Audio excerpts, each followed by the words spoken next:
నమస్కారం. నా పేరు ఎన్ అంజలి. నేను సీతంపేట అనే గిరిజన ప్రాంతానికి చెందిన పార్వతీపురం మన్యం జిల్లా నుంచి వచ్చాను. మా నాన్నగారి పేరు బుద్ధుడు, మా అమ్మగారి పేరు కుమారి. మా నాన్నగారు కూలీ పని చేస్తూనే ఎన్నో ఆర్థిక సమస్యలు ఎదుర్కొంటూ నన్ను చదివించారు. నాకు చిన్నతనం నుంచి కూచిపూడి నాట్యం అంటే చాలా ఇష్టం. కానీ మా ఆర్థిక పరిస్థితుల వల్ల నేను నేర్చుకోలేకపోయాను. కావున 2020లో ఐటీడీఏ సీతంపేట వారి స్పాన్సర్షిప్ ద్వారా సంప్రదాయం కూచిపూడి గురుకులంలో నేను చేరడం జరిగింది.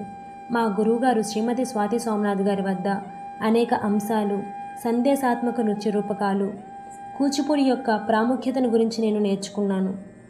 సంప్రదాయం కూచిపూడి సంస్థ ద్వారా అనేక కళావేదికలలో ఎన్నో ప్రదేశాలలో నృత్యం ప్రదర్శించడం జరిగింది. నేను కూచిపూడి యందు దూరదర్శన్ బి గ్రేడ్ ఆర్టిస్ట్గా ఎన్నో ప్రశంసలు, అవార్డులు అందుకున్నాను.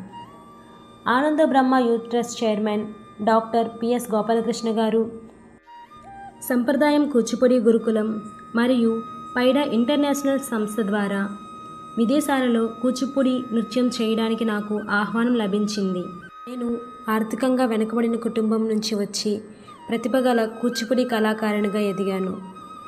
కూచిపూడి నృత్యం ద్వారా విదేశీయులకు అర్థమయ్యే రీతిలో మన సంస్కృతి, సంప్రదాయాలు, ధ్యానం మరియు సామాజిక అవగాహన గురించి నృత్యం ద్వారా తెలియజేస్తాను. అయితే ఇటువంటి అంతర్జాతీయ ప్రదర్శనలు నిర్వహించడం అనేవి ఎంతో ఖర్చుతో కూడి ఉన్నవి. కావున నా యొక్క విదేశీ ప్రయాణానికి ఆర్థిక సహాయం చేసి నా కళలను సాకారం చేస్తారని వినయపూర్వక అభ్యర్థన అందిస్తున్నాను. ధన్యవాదాలు.